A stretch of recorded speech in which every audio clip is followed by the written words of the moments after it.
Pero además, los fascistas no aceptan el uso de la razón y rechazan la idea de que los individuos pueden tener sus propios intereses. Los fascistas buscan expandir su territorio por medio de plomo, la guerra. Y se diferencian de los comunistas básicamente porque estos últimos se apoyan, miren, los comunistas se apoyan en estos. En el proletariado, ¿se acuerdan? La clase obrera. Y en el campesinado para poder tomarse el poder. Mientras que los fascistas son respaldados por las clases altas, ¿listo? Sea la burguesía, grandes terratenientes, incluso la clase media baja que siempre quiere ser como los demás. Como todo régimen totalitario, el fascismo es esto, una dictadura de un partido único, liderado por una sola persona que tiene todos los poderes. ¡Qué peligro!, ¿no? Y a quien los ciudadanos le obedecen así, miren, ciegamente. ¿Listo? El Estado controla la economía, usa el terror, el miedo para imponerse, monopoliza, o sea que es el único que usa los medios de comunicación y adoctrina, así con doctrina a sus ciudadanos por medio de la propaganda, así sea falsa. Les dicen cosas que no son para lavarles el cerebro a los ciudadanos y la gente se lo traga entero. Tenaz. La clase pasada hablamos de lo terribles que son los gobiernos totalitaristas, de las pocas libertades que dejan, de cómo usan la educación, imagínense esto, para manipular. Tenaz. Les quiero decir, mis niños, que regímenes totalitaristas puede haber tanto de derecha, que son fascistas, como de izquierda, comunistas. O sea, de ambos lados, mal. Les voy a contar en qué se parecen, para que lo sepamos identificar y ¡pum, pum!, estar alerta. Si acaso se nos viene uno de esos encima, decirle, no, gracias, nos gusta la libertad. Yo les recomiendo que saquen guías, si no las han sacado, para apuntar, porque esto es importante.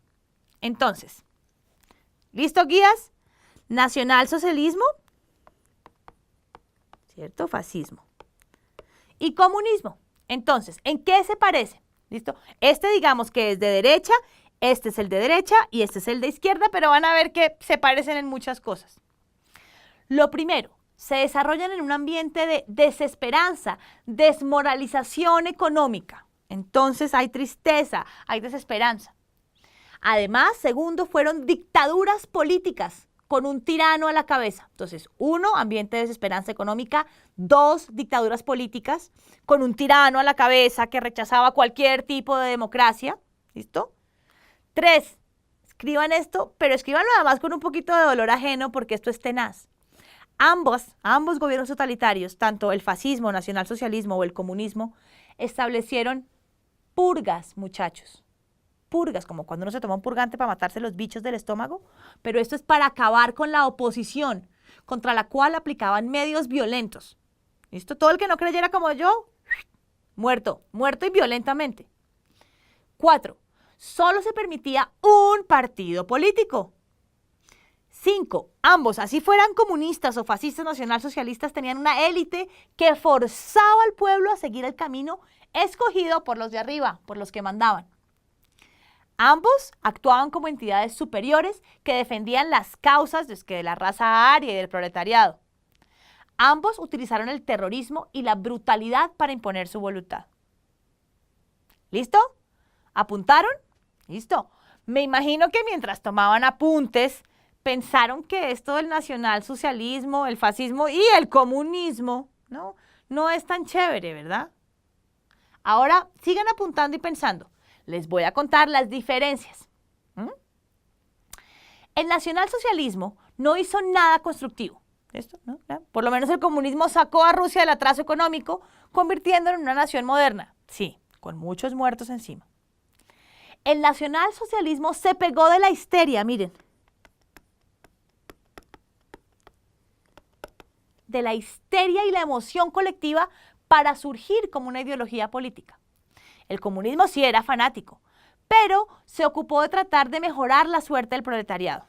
Entonces, proletariado, mejor, un poco. El comunismo surgió como una alternativa al capitalismo, entonces era una alternativa.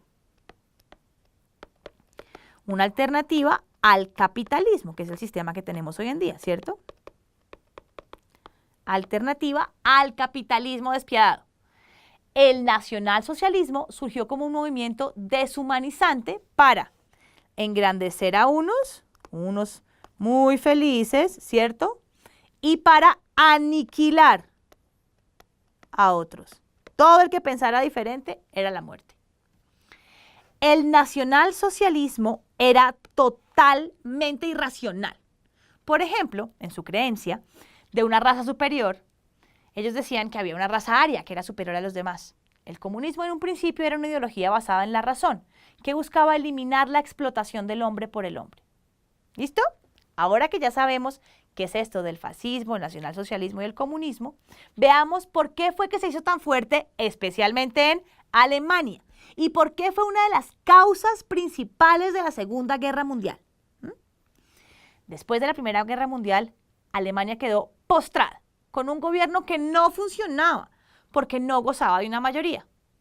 Añoraban los tiempos del canciller de hierro. ¿Se acuerdan? Otto von Bismarck, el de la guerra franco-prusiana, el que los unificó. Era un excelente líder. Yo creo que se acuerdan porque hemos hablado varias veces de este señor. En Alemania, el desempleo creció terriblemente y los desocupados muy pronto encontraron consuelo en los discursos de un recién aparecido. Así estaba Alemania, miren. Esto, por ejemplo, es en Berlín, en la capital de Alemania. ¿Qué opinan? Destrucción, muerte, dolor. Y claro, llegó un señor, un recién aparecido, un demagogo incendiario. Ya lo han visto varias veces y en muchas películas. Esta es una foto de la vida real. El señor Adolfo Hitler. Era austriaco, ni siquiera era alemán. Pero bueno, él prometió sacar a Alemania adelante y rechazó de frente el famoso Tratado de Versalles. Hitler decía, Alemania no tiene por qué pagar reparaciones y además tiene que rearmarse para defenderse toda esta gente. Hitler también prometió darle trabajo a los alemanes. Entonces, Hitler decía, no pagamos, no pagar, nuevas armas, empleos, mejorar la economía, tener más plata. Pues claro, no, es excelente todo lo que estaba proponiendo. Además, pues todo el mundo quería que eso sucediera. Pero además, culpó a los judíos. Miren, él decía que los judíos eran lo peor, eran los responsables de que Alemania estuviese tan mal. Eso no tenía mucho sentido, ¿no? Yo le echaré la culpa al Tratado de Versalles mejor. Pero los judíos se convirtieron así en el chivo expiatorio, o sea, la gente para culpar, para que este partido político creado por Hitler, que se llamaba el Nacional Socialista, el partido nazi, tuviera éxito. ¿Les suena el nombre de Hitler, verdad? Es que, mis niños, este tipo, pasó a la historia por ser uno de los peores, igual que Stalin, asesinos del mundo. Era cruel y desalmado. Pero ¿saben qué es lo peor? Miren, lo peor no es que Hitler fuera un monstruo, que lo fue. ¿Saben qué es lo peor? Que la gente le creyó. La gente estaba tan desesperada que creyó en sus falsas promesas y se convirtió toda Alemania en su cómplice, en su ola de muerte. Ojo, muchachos, que no nos vaya a pasar esto nunca, porque por desesperados que estemos, no nos vamos a dejar guiar por un asesino, porque ya les conté este cuento y eso no nos va a pasar a nosotros. Bueno, pero sigo el cuento porque esto apenas empieza. Resulta que en 1933, Hitler fue elegido, mírenlo aquí, fue elegido canciller alemán, ¿listo? Hitler era ahora el Führer o el líder incuestionable. ¿Se acuerdan que Mussolini era el duce? Pues ahora Hitler es el Führer, líder incuestionable, ¿listo? En menos de un año, Hitler había acabado con los grupos de oposición, en especial con los comunistas. Como cualquier líder totalitario, realizó purgas, ¿se acuerdan? Dentro de su propio partido, ejecutando a quien él consideraba desleal. Mató a muchos al principio y ni qué hablar después. Nada de juicios, nada de nada. La justicia era él. Todos debían obedecerle así, con la cabecita para abajo, sin cuestionarlo. Proclamó el nuevo imperio, el Tercer Reich.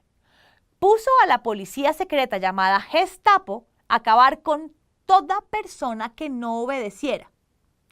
Al instalar un régimen totalitario, controlaba todos los aspectos de la vida de los alemanes. El gobierno, la educación, la religión, absolutamente todo. En general, los alemanes lo aplaudían porque les había dado empleo y estaba recuperando la grandeza alemana de antes. No se esperaban lo que venía. Alemania volvía a ser importante en el panorama mundial. Como todos los otros países, Hitler se ideó varias obras públicas para poner a circular el dinero. Construyó autopistas, puentes, parques, vivienda social, abrió fábricas para hacer armamento, mejor dicho. Por medio de programas de recreación y ejercicio. Pero esperen, miren, aquí hay unas obras de las que hizo Hitler. Este estadio, por ejemplo. Estas calles, estos canales, estos edificios. ¿Se fijan? Grandes obras que daban mucho empleo y pues hacían del país algo bonito. Pero además, fíjense en esta foto. Eran programas de recreación y ejercicios físicos, ¿cierto? Actividades aparentemente inocentes y recomendables, pero lo que hacía era que, miren, entrenaba, le lavaba el cerebro a los jóvenes, pues ellos serían sus futuros soldados. Este señor tenía el país a sus pies. Imposible, miren esa foto, imposible contar cabezas. Hitler estaba parado por aquí y esto eran hordas, masas de alemanes convertidos. El país estaba a sus pies. Claro, unos estaban convencidos y otros pues estaban muertos del susto. Pero todos, por una cosa o por la otra, estaban haciendo lo que él dijera o pues los mataba, ¿no? Había un aparente progreso, aparente, ¿cierto?, económico, cuyo precio pues fue la pérdida de la libertad, el miedo y mucha sangre derramada. Y con este pedazo tan duro de la historia los dejo por hoy. La próxima clase les cuento cómo terminó todo esto, aunque ustedes, que ya son buenos historiadores, se pueden ir imaginando. Hasta la próxima.